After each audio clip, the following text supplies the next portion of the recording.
દોસ્તો, અમદાવાદમાં બનેલી પ્લેન ક્રેશ દુર્ઘટનામાં સ્વર્ગસ્થ વિજયભાઈ રૂપાણી, ગુજરાત રાજ્ય પૂર્વ સીએમ, અવસાન પામ્યા હતા. ત્યારે હવે સમાચાર આવી રહ્યા છે એમની દીકરીના. એક દીકરીએ એમના બાપ ગુમાવ્યાની વેદના શું હોય છે, એમની દીકરીએ જે છે પત્ર લખ્યો હતો અને ત્યારબાદ એમણે જે પોતાની ઈચ્છા જે અધૂરી રહી ગઈ હતી એ ઈચ્છા પણ વ્યક્ત કરી હતી. ત્યારે આજના વિડીયોમાં અમે તમને આ તમામ બાબતો વિશે વાત કરીશું. આખરે એમની દીકરીનું નામ શું છે, ક્યાં રહીને અભ્યાસ કરે છે અને આખરે એમના જીવન વિશેની કેટલીક એવી વાતો જણાવીશું કે જે તમને નહીં ખબર હોય.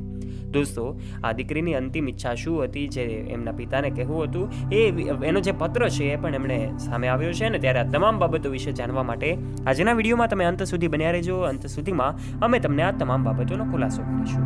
વિડીયોમાં આગળ વધીએ તે પહેલાં આ અમદાવાદમાં બનેલી પ્લેન ક્રેશ દુર્ઘટનામાં 300થી વધારે જે નિર્દોષ લોકો હોમાયા છે, એમના દિવ્ય આત્માના શાંતિ માટે આપ કમેન્ટ બોક્સમાં પ્રાર્થના અવશ્ય કરજો. એમના માટે ઓમ શાંતિ અવશ્ય લખજો. અને દોસ્તો, આશા રાખીએ છીએ તમે અમારી યુટ્યુબ ચેનલ ઉપર પહેલી વાર આવ્યા હશો અને અમારી ચેનલને સબસ્ક્રાઇબ નહીં કરી હોય, માટે નીચે રહેલું બેલ આઇકન દબાવીને અમારી યુટ્યુબ ચેનલને અવશ્ય સબસ્ક્રાઇબ કરી લેવાની જવાબદારી તમારી છે. દોસ્તો, સૌથી પહેલાં વાત કરીએ, અમે તમને જણાવી દઈએ કે વિજયભાઈ રૂપાણીની દીકરીનું નામ છે રાધિકા રૂપાણી. રાધિકા રૂપાણી હાલ લંડનમાં રહીને અભ્યાસ કરી રહી હતી. લંડનમાં જ એ પોતાના પતિ સાથે રહે છે. અને ત્યારે જ્યારે એવી વાત સામે આવી કે આપણે વિજયભાઈ રૂપાણી લંડન જઈ રહ્યા હતા, ત્યારે એમની દીકરીને મળવા જ જઈ રહ્યા હતા અને અચાનક આ પ્લેન ક્રેશ થતાની સાથે જ 3 મિનિટની અંદર જ એમનું નિધન થાય છે. દીકરી રાધિકા અને એમનો દીકરો જે છે વૃષભ રૂપાણી છે. ત્યારે દીકરી રાધિકાના લગ્ન અમુક સમય પહેલાં થયા હતા અને ત્યારે હાલમાં તે અમેરિકામાં, એટલે એમનો દીકરો અમેરિકા અને દીકરી જે છે લંડનમાં રહીને અભ્યાસ કરી રહી છે. ત્યારે આ સમાચાર જ્યારથી વાયુવેગે ફેલાયા છે, ત્યારે દોસ્તો એવી પણ વાતો હતી કે એમની દીકરી લંડનમાં અભ્યાસ કરી રહી હતી અને એમના પિતાને પત્ર લખ્યો હતો કે એક રાજકારણી બાપ હોવું કોઈ સહેલી વાત નથી. ત્યારે એમણે પોતાના પિતાના વખાણ કર્યા હતા. પિતાનું જે કાંઈ પણ પોતાના પ્રત્યેનો પ્રેમ ભાવ છે એ પણ પ્રગટ કર્યો હતો.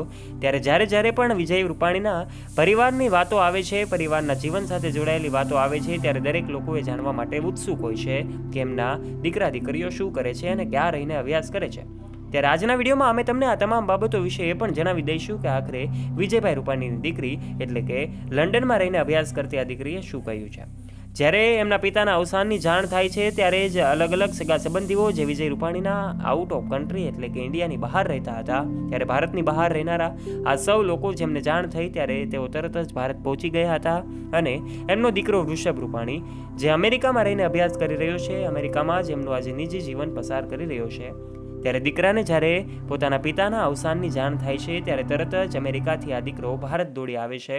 અને ત્યારબાદ 6 થી 7 દિવસ બાદ એમની દીકરી પણ પહોંચી જાય છે અને દીકરીને જાણ થતાં સૌ પહોંચી જાય છે.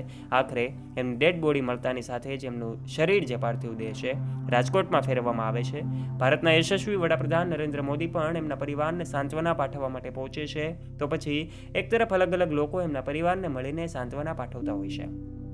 ત્યારે વિજયભાઈ રૂપાણી તો આપણી વચ્ચે નથી રહ્યા, પરંતુ આજે એમનો પરિવાર જે છે આપણી વચ્ચે છે. અલગ અલગ લોકો એમના પરિવારને સાંત્વના પાઠવી રહ્યા છે. તો કેટલાક લોકો સ્વર્ગસ્થ વિજયભાઈ રૂપાણીને અલગ અલગ માધ્યમથી, ચાહે સોશિયલ મીડિયા હોય કે પછી રૂબરૂ મળીને એમણે શ્રદ્ધાંજલિ પાઠવી રહ્યા છે. એમના પરિવારના સભ્યોને એવો સંવેદના વ્યક્ત કરી રહ્યા છે. ત્યારે આ સમગ્ર ઘટના જોતામાં જ એવી કહેવામાં આવે કે 3 મિનિટની અંદર પ્લેન ક્રેશ થયું અને વિજયભાઈ રૂપાણી અવસાન પામ્યા. આ સમગ્ર ઘટના વિશે આપ શું કહેવા માગો છો, કમેન્ટ અવશ્ય કરજો. અને દોસ્તો, તમને જણાવી દઈએ કે આ વિડીયોને પૂર્ણ કરીએ તે પહેલાં કમેન્ટ બોક્સના માધ્યમથી આપ સૌ દિવંગત આત્માઓ માટે આ પ્રાર્થના અવશ્ય કરજો. ઓમ શાંતિ અવશ્ય લખજો. વિડીયોને લાઇક કરી દેજો. તમારા દરેક ગ્રુપમાં ફ્રેન્ડ્સ સાથે શેર કરવાનું ના ભૂલતા. તથા આવા રસપ્રદ વિડીયોઝ માટે નીચે રહેલું બેલ આઇકન દબાવીને સબસ્ક્રાઇબ કરજો અમારી યુટ્યુબ ચેનલને. ધન્યવાદ.